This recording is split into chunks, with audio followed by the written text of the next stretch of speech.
Ryan Presley signing a contract extension with the Houston Astros. He's going to be one of the highest paid relievers in all of baseball. It's a 2-year deal, $30 million. Then they also put in the option in 2025 where if he hits a certain amount of innings, then it becomes that it's a vested option where then it guarantees another year at a very high salary. So the Houston Astros, after being relatively quiet in the offseason, the Justin Verlander signing before the lockout, Carlos Correa leaving on what seemed like a very team-friendly deal. This is really the first significant move the Astros have made post-lockout.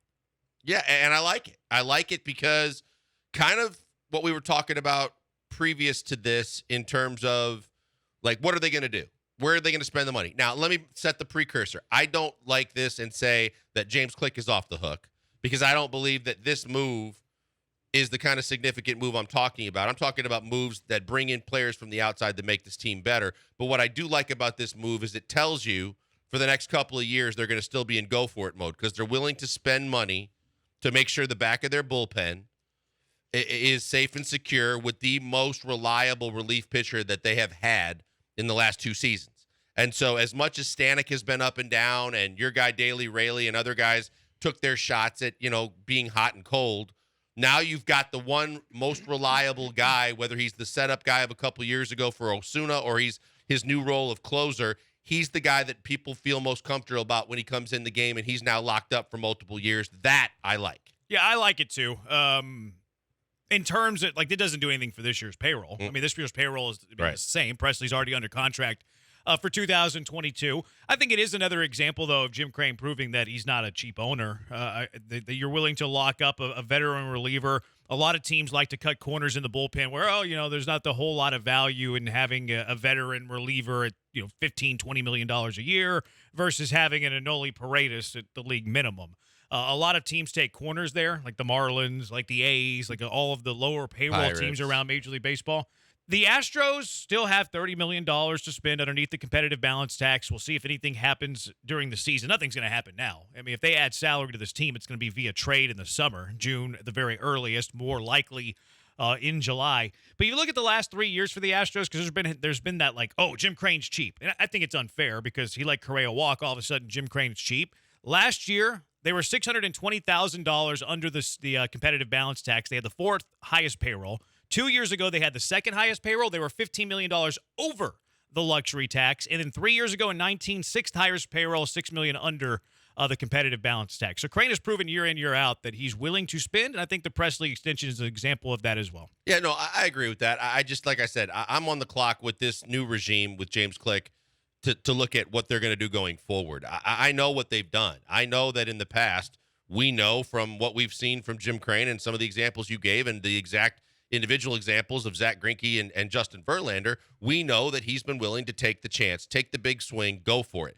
But what I don't know is how they're going to do it now that they have this new general manager that comes from a very, very penny-pinching type organization that's very much in the kind of mold that you were talking about, in which the Rays have made a living about developing players to the brink of success and big contracts and then dumping out and reloading with more prospects to do the same thing yet again, the ultimate farm system.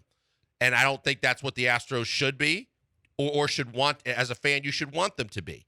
And because the rest of this roster looks so good right now and looks like that they should compete for the American League and should be in the running to compete for another World Series appearance, that they should be doing more to spend every dollar up onto that tax to improve this ball club and not play it by the safe numbers and just, keep money in the bank and say, hey, if it happens, it happens. That's the kind of stuff that bothers me. Hey guys, back to the video in just 1 minute. Before that, I want to tell you about Fitz Roofing. Fitz Roofing is dedicated to the loyal people of Houston, Texas. That means if you got a leaky roof or need a full roof replacement on your business or your home, or you want to get something done around the yard or maybe something around the house, Fitz Roofing can help. All you got to do is check out all their services at fitzroofing.com, and better yet, call them 832-521-3001. They'll come to you and do a free, no-obligation inspection that costs you absolutely nothing and tells you absolutely every way that they can help you fix your problems. Check them out and make sure you go to Fitz Roofing because they have the best warranties in the business, the best ratings, and the best service.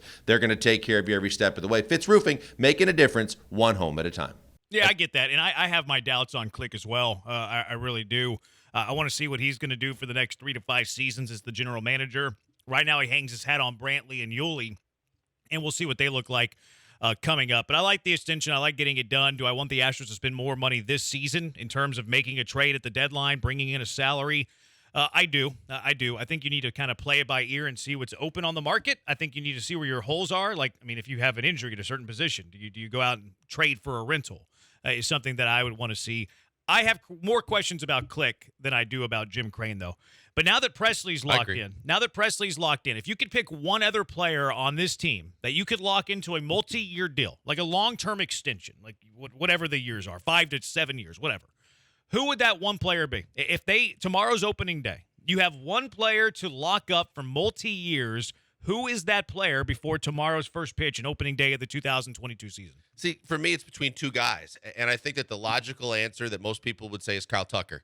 And I think that I don't disagree with you. I understand where you're coming from. But to me, because power hitters that have possessed the kind of abilities that I've seen out of Yordan Alvarez, though I know he doesn't play defense, and he doesn't play defense like even Kyle Tucker, that's going to be an issue to some. I would lock up Yordan Alvarez first, because right now what you're looking at with this lineup is there's power, but there's not a surplus of power. And the ability to hit for average and also hit for substantial power and have the kind of power numbers Yordan has had since he joined the Astros, I would lean Yordan before Tucker. And I'm sure that there'll be pushback, and a lot of people, understandably so, will go with Tucker. My personal opinion, though, is I'd lock up Yordan first. Yeah, I'll be the first one to push back on That's that. fine. And you're right. I think you named the two names. Like the ones that are the two most popular names on who you would lock up if you could get something done before opening day tomorrow, where you're going to sign the dude for 5 to 7 years. The question to me comes down to Kyle Tucker and Yordan Alvarez. Like, I was trying to convince myself, do you throw in a pitcher there? Do you throw in a Framber Valdez? I can't quite put myself, elevating Framber Valdez to the class of Kyle Tucker and Yordan Alvarez. Couldn't do it yet with Luis Garcia as well.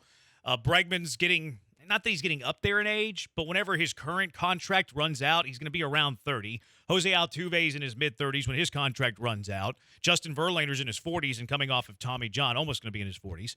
So the two names that pop out are Kyle Tucker and Yordan Alvarez. And the reason that I give Kyle Tucker the edge over Yordan Alvarez here, look, Yordan Alvarez has shown tremendous amount of pop. Now, he only hit 3 more home runs than Kyle Tucker did last season. I think Kyle Tucker's a better batting average guy, better on-base percentage guy. He's got a little bit of speed, too. He led the Astros in stolen bases last year. And then what really pushes it across the hump, because I think Tucker and Yordan are probably like similar value in terms of their offensive game. Like, yeah, Yordan and Kyle Tucker are both very good offensively. I think they're on the same tier offensively. What gives me the edge with Kyle Tucker is the defensive side of things. He plays right field. He wins the Gold Glove. Whenever Yordan Alvarez, when you ask about his defense, he swings a really good bat. Well, how is he in the field? He hits lots of home runs. But don't you think he's got more power than Tucker? I think he's got more raw power, yeah. But, 33 home runs last year for Yordan Alvarez. He hit 27 in 87 games as a rookie in 2019. But Kyle Tucker's not far off. I mean, Kyle Tucker hit 30 home runs in 140 games last year. Alvarez hit 33 in 144. Yeah, that's why I said, I mean, I don't think you can go wrong either way. And ideally, you want to lock both of them up. I also think that from a consistency standpoint, the only thing that's slowed down Yordan Alvarez has been the knees and the injury.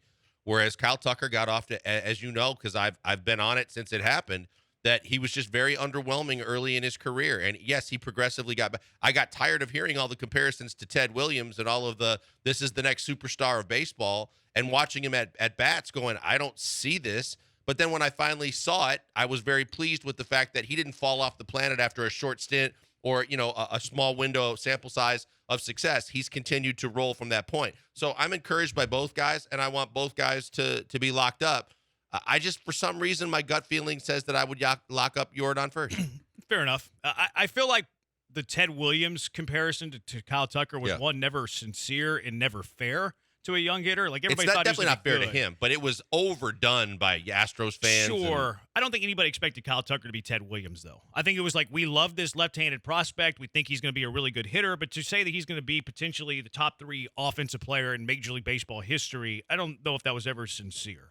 I just think that, as we know, and I love Astros Twitter for a lot of reasons too, but I think that Astros Twitter and Astros fans start drinking that orange Kool-Aid and start believing the hype, and then Blummer has fun with, on the broadcast just talking about Ted, and people start going, well, this guy must be really, really, really good, like Mike Trout type good, or like, all-star caliber type good.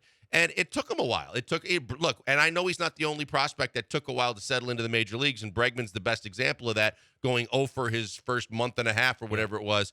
But I think that the fact that he was able to snap out of it, we've seen enough prospects for the Astros that came in with that same kind of billing and never even found it, never even found a window, let alone settled in and really found consistency. He has finally done that. It's just the slower start to me, resonates a little bit. Yeah, I mean, whenever he was called up at 18, he was 21 years old, and he had the 72 plate appearances, and he hit a $141. Not great. But ever since then, ever since that 1 year where he had the 72 plate appearances and hit a $141, he's been a really good pro after that. I compare calling him to Ted like Gary Matthews is called Gary Legend. You know what I mean? Like Kyle Tucker's more of a prospect. Garrison Matthews? Yeah. Yeah, Garrison Matthews. They called him Gary Legend. Gary Bird. Yeah, after Larry Bird. Yeah. Gary Bird, whatever. No one actually believed he was Larry Bird. They were just having fun with the nickname. Now, Kyle Tucker, I think, a lot of it, the bare hand, no batting gloves and using the dirt to get the grip on the bat. And that's all old, Ted Williams lore about the same stuff that he did. So I get that there's that part of it, too, that kind of rolls into it.